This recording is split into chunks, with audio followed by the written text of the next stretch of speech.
Santa Tom here. Have you ever wondered why robins are so common on Christmas cards?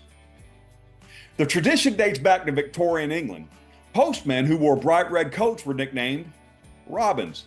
As they delivered Christmas cards, the robin became a symbol of the festive season. Over time, the robin was depicted on cards themselves, symbolizing the cheer and warmth of the holiday greetings. Today, robins are a classic image of Christmas cards, reminding us of the history and charm of Victorian-era traditions.